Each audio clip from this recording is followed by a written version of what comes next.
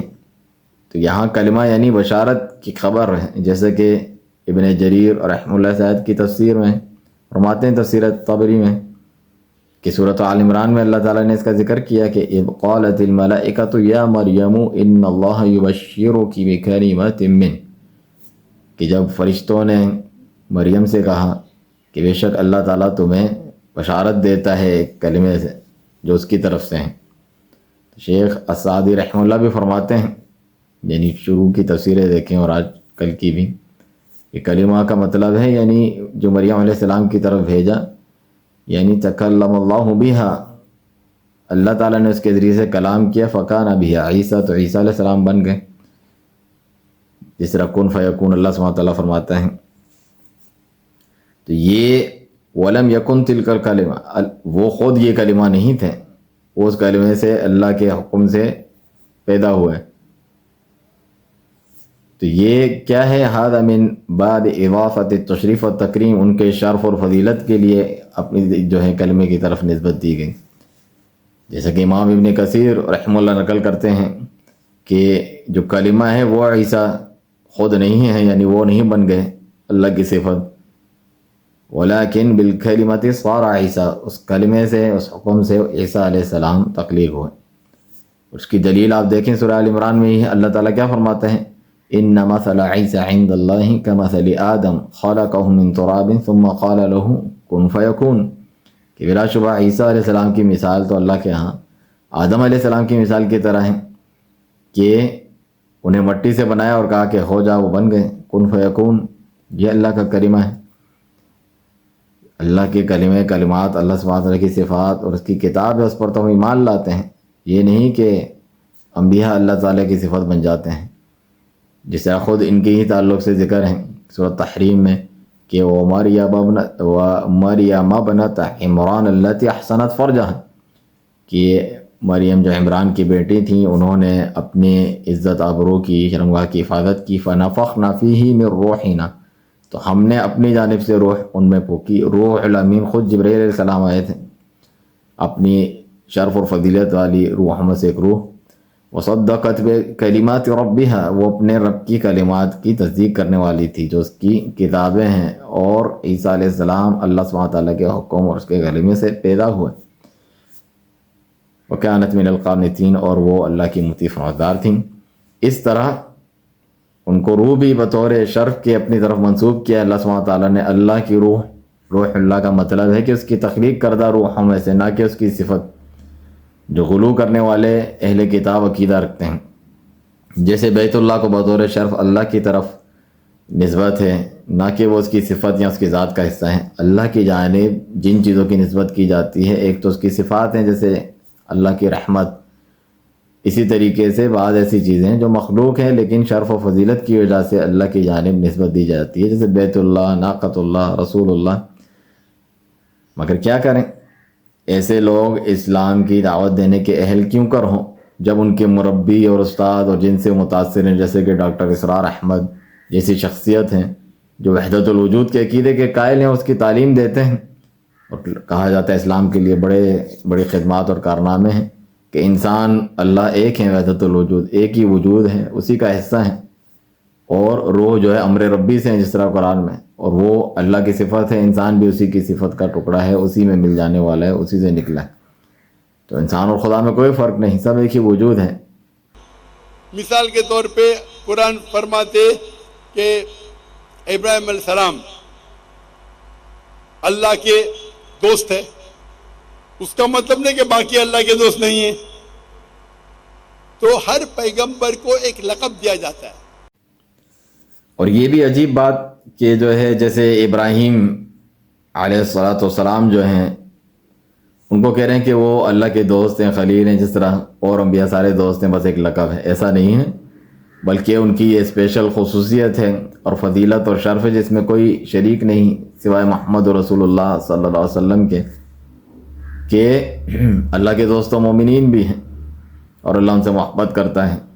جس طرح ہمارے یہاں جاہل حبیب اللہ کہتے ہیں، رسول اللہ صلی اللہ علیہ وسلم کو درجہ کم کرتے ہیں، خلیل اللہ ہیں، وہ اس سے بھی اعلیٰ اور افضل. وہ کہتے ہیں ہم وہابیوں کا دل جلا رہے ہیں، محبوب وہ نہیں سمجھتے، حالانکہ تم کم کر رہے ہو ان کا درجہ اپنی جہالت میں. چنانچہ رسول اللہ صلی اللہ علیہ وسلم کی واضح حدیث موجود ہے صحیح مسلم وغیرہ میں کہ انی ابرؤ الی اللہ، میں اللہ کے حضور اس بات سے بری ہوں، ان یکون لی منکم خلیل، کہ تم میں سے کوئی میرا خلیل ہو. فإن اللہ تعالی قد اتخذنی خلیلا، کیونکہ اللہ تعالیٰ نے مجھے اپنا خلیل بنایا. یہ سب سے محبت کا اعلیٰ درجہ ہوتا ہے. کما اتخذ ابراہیم خلیلا، جس طرح اس نے صرف ابراہیم علیہ السلام کو خلیل بنایا. اگر میں کسی کو خلیل بناتا تو وہ اگر صدیق رضی اللہ عنہ کو بناتا. آگے اسی حدیث میں ایک بات فرمائی جو یہاں پر وہ ذکر کر ہی نہیں سکتے تھے، حالانکہ ایسی چیز ذکر کرنی چاہیے. فرمایا الا وان من کان قبلکم، خبردار تم سے پہلے جو لوگ تھے، كانوا يتخذون قبور انبیائہم وصالحیہم مساجد، نبیوں ولیوں صالحین کی قبروں کو مساجد بنا دیتے جس طرح مزار اور درگاہیں ہیں. الا فلا تتخذوا قبور مساجد انی انہاکم عن ذلک، تو تم ان قبروں کو مساجد مزار نہ بنانا، میں تمہیں اس سے منع کر رہا ہوں. اور یہاں پر تو دھڑلے سے یہ کام ہوتا ہے، اس کو روکنے والا نہیں. ان کے جہاں یہ موجود ہیں لاہور میں بادشاہی مسجد میں خطاب کر رہے ہیں، یہ کیا جانے اس حدیث کو. اسی حدیث میں قبر پرستی کا رد ہے جس میں مسلمان کہلانے والے مبتلا ہیں، اور جو ان کی ہمت نہیں کہ لاہور میں کھڑے ہو کے داتا دربار کے بارے میں کچھ کہیں کہ وہاں شرک و بدعات کا اڈا ہے، لوگوں نے بنا رکھا ہے، لوگوں کو اس سے روکیں. اور جس حدیث کا یہ نصرانی کرسچن حوالہ دے رہا ہے اس کا جواب ہی نہیں دیا تاکہ لوگ شبہات میں رہیں اور اپنے کفریہ عقائد پر جو ہے نصرانی بھی جمے رہیں، جواب ہی نہیں دے سکیں. اور ان سے زیادہ جاہل مسلمانوں کا اتنا ہجوم جمع کر رکھا ہے وہاں پر، اور بتاتے ہیں اتنے میں جمع کرتا ہوں. بڑی خوبی والی بات ہے، جیسے کہ جنہیں کل تک اس شبہ کا پتہ نہیں تھا انہوں نے بھی سن لیا اور اس کا جواب لے کر واپس نہیں لوٹے. تو اسی لیے سلف صالحین اس قسم کے جدال مناظروں سے ڈیبیٹ سے منع کیا کرتے تھے عام عوام کے سامنے. ہدایت کے بجائے جہالت پھیلانا، انہیں بس شور مچانا اور اپنی بڑائی بیان کرنا آتا ہے. جس رب سبحانہ و تعالیٰ اللہ تعالیٰ کی طرف دے رہے ہیں اس کی توحید کی شان نہیں معلوم، جس رسول صلی اللہ علیہ وسلم کی طرف بلا رہے ہیں ان کی رسالت اور حقوق کے تعلق سے کچھ معلوم نہیں. جبھی تو بار بار اپنے خطاب میں کہتے ہیں نصارہ سے میں تم سے محبت کرتا ہوں، کفار سے اس طریقے سے، اور پھر بتاتے ہیں کہ واحد دین ہے کہ جو ہے اسلام ایسا دین ہے کہ جس میں عیسیٰ علیہ السلام کے اوپر ایمان لائے بغیر کوئی شخص مسلمان نہیں ہو سکتا، مومن نہیں ہو سکتا. یہ تو صحیح بات ہے. اور دوسری طرف خود جو ہے محمد رسول اللہ صلی اللہ علیہ وسلم جن پر ایمان لانا ضروری واجب ہے، آخری نبی ماننا، اس کے بغیر کوئی مسلمان نہیں ہوتا. کہتے ہیں کہ اس کے بغیر بھی جو ہے انسان دیگر عقائد صحیح رکھے تو جنت میں داخلہ ممکن ہے. چنانچہ حالانکہ رسول اللہ صلی اللہ علیہ وسلم کا فرمان ہے کہ جو بھی اہل کتاب میں سے امت میں سے میرے بارے میں سنیں اور پھر جو میں لے کر آیا ہوں اس پہ ایمان نہ لائے، مجھ پر ایمان نہ لائیں، الا کان من اصحاب النار، جہنمی ہوگا یقینی طور پہ. یہاں دیکھیں الٹا کہہ رہے ہیں کہ قرآن و جو ہے اسلام کو تم نہیں جانتے، قرآن کو نہیں جانتے، حالانکہ اس نے حوالہ دیا ہے. ان کو صحیح عقیدے کا خود پتہ نہیں کہ اس کا کیا حق و دفاع کریں گے. آیت بھی غلط پڑھ رہے ہیں. لقد کفر الذین قالوا ان اللہ هو المسیح ابن مریم کو کہہ رہے ہیں عیسیٰ ابن مریم. تو یہ ان کا حال قرآن فہمی کا. آپ اسلام کو جانتے ہی نہیں اور قرآن مجید کو جانتے نہیں. قرآن مجید میں صاف لکھا گیا ہے سورہ مائدہ میں سورہ نمبر 5 آیت نمبر 72 لقد کفر الذین قالوا ان اللہ ابن مریم. وہ کفر کر رہے ہیں جو لوگ کہتے ہیں کہ اللہ عیسیٰ علیہ السلام ہے مریم کے بیٹے. اور حدیث جو مسند احمد وغیرہ کی ذکر کی ہے اس میں الفاظ ہیں، وہ ابن ماجہ میں بھی موجود ہیں کہ یجیء القرآن یوم القیامت کالرجل الشاحب، قرآن قیامت کے دن ایک ایسے شخص کے حلیے میں آئے گا جس کے یعنی جیسے رنگ اڑا ہوا ہوتا ہے اور تھکا ماندہ کوئی شخص ہوتا ہے، تو وہ کہے گا انا الذی اسحرت لیلک، اس شخص سے کہے گا میں نے تجھے راتوں کو جگائے رکھا، وازمعت نہارک، اور تیرے دنوں میں تجھے پیاسا رکھا، یعنی روزہ رکھتا تھا، تہجد پڑھتا تھا. یہ اس کا مطلب ہے. تو یہاں بھی اللہ کا کلام، اس کی صفت قرآن مخلوق مجسم جسم کی صورت میں نہیں، بلکہ قرآن کا ثواب مراد ہے. انسان اور اس کا عمل جو ہے وہ دونوں اللہ کے مخلوق ہیں. واللہ خلقکم وما تعملون، اللہ نے تمہیں تمہارے اعمال کو پیدا کیا. ہاں گمراہ فرقے جو تقدیر کے منکرین ہوتے ہیں وہ کہتے ہیں انسان اپنے اعمال کا خود خالق ہے. بہرحال سلف صالحین جو ہے ان کے فہم کے مطابق یہی عقیدہ صحیح ہے. جبھی امام ابن ماجہ نے بھی جب باب باندھا ہے، کیا ہے باب ثواب القرآن، قرآن کے ثواب کا بیان. اسی حدیث کی جو دیگر روایت ہے صحیح مسلم وغیرہ میں، اس میں تو یہ بھی ہے کہ جو ہے سورۃ البقرہ اور آل عمران جو ہیں وہ قیامت کے دن آئیں گی، شفاعت کریں گی صائبان کی طرح، بادلوں کی طرح، پرندوں کے جو جھنڈ اور غول ہوتے ہیں ان کی طرح قطار بنا کر. تو یہاں سے بھی جو ہے کوئی مخلوق ہونا ثابت نہیں ہے. کأنہما غمامتان او غیایتان او فرقان من طیر صواف، ظاہر ہے شفاعت کرنے والی ہستی الگ ہے اور جس کے حضور شفاعت پیش کی جا رہی ہے وہ ہستی الگ ہے. تو یہاں بھی مراد قرآن کا ثواب ہے. امام احمد بن حنبل رحمہ اللہ نے جہمیہ کا رد کیا، انہوں نے اسی قسم کی حدیث کو دلیل بنایا، تبھی تو یہ ذکر کر رہا تھا یہ نصرانی وہیں سے لے گا، ان کا رد کیا، ان کے کفری عقیدے کا رد کیا. تو ان کی کتاب ہے باقاعدہ ان کے رد پر، جہمیہ کے امام دارمی کا بھی یہ ذکر کر رہا ہے، ان کی بھی کتاب ہے، اور وہ فرماتے ہیں کہ ونفس الکلام جو خود قرآن ہے، کلام غیر مجسم، ادھر لفظ بھی ہے کہ وہ غیر مجسم ہے، جسم نہیں، فی کل احوالی، ہر حالت میں. لہذا محض جذبوں اور مشہوری سے اسلام کی دعوت نہیں دی جاتی. اس کی بنیادی شرط ہے کہ آپ کو کتاب و سنت کا علم ہو، آپ خود صحیح العقیدہ سلف صالحین کے طریقے پر چلنے والے سلفی سنی ہوں اور اس منہج پر عقیدے پر قائم ہوں. جب آپ جو ہے صحیح اسلام پر عمل کریں گے، اس کو آگے تک پہنچائیں گے. ہم اللہ تعالیٰ سے علم نافع اور عمل صالح کی دعا کرتے ہیں. وسبحانک اللہم وبحمدک، اشہد ان لا الہ الا انت، استغفرک واتوب الیک.